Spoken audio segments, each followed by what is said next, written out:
Il y a très très très longtemps, un combat a éclaté entre les trois éléments, l'eau, le vent et le feu. Le vent a dit aux autres Je suis merveilleux, je suis beaucoup plus important que vous, je suis la chose la plus importante sur Terre. Et bien sûr, les autres n'étaient pas d'accord. Non, tu ne l'es pas.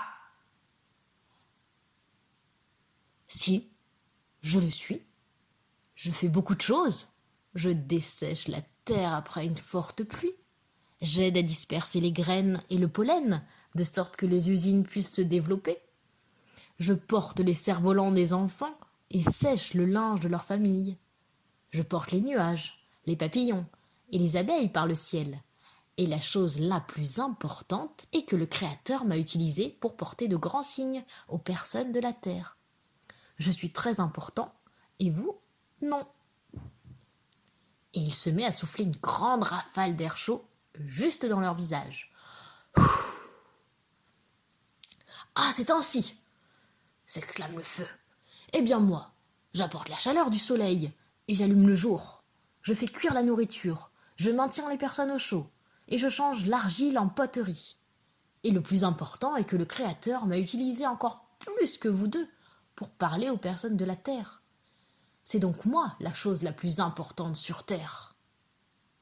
Et il s'élance vers le ciel et il envoie ces flammes énormes qui donnent très très chaud au vent et à l'eau. Vous ne savez pas de quoi vous parlez, s'exclame l'eau. Je suis meilleur que vous deux. Je suis dans la maison de millions de créatures vivantes. Tellement que je ne peux même pas les nommer toutes. Je donne la boisson à ceux qui ont soif.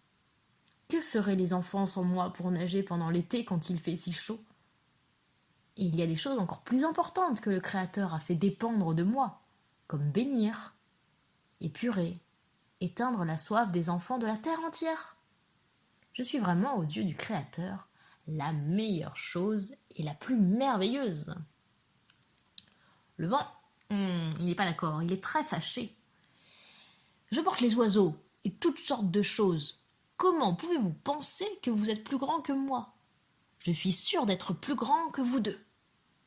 Et il se met à souffler vers le haut avec des joues tellement grandes qu'il n'a jamais aussi soufflé que ce jour-là. Le feu, quant à lui, envoie des étincelles de toutes parts. Et l'eau se met à jaillir. Ils hurlent tous les trois en même temps. Et sur la terre, oh, la pauvre terre, c'est un tel désordre. Le vent a tout arraché, le feu a tout dévasté, et l'eau a tout inondé. C'est terrible. Le Créateur, qui a entendu les trois éléments faire leur bruit terrible, eh bien, il entend aussi les personnes sur terre, qui pleurent dehors pour trouver de l'aide. Il est très, très, très fâché. Arrêtez!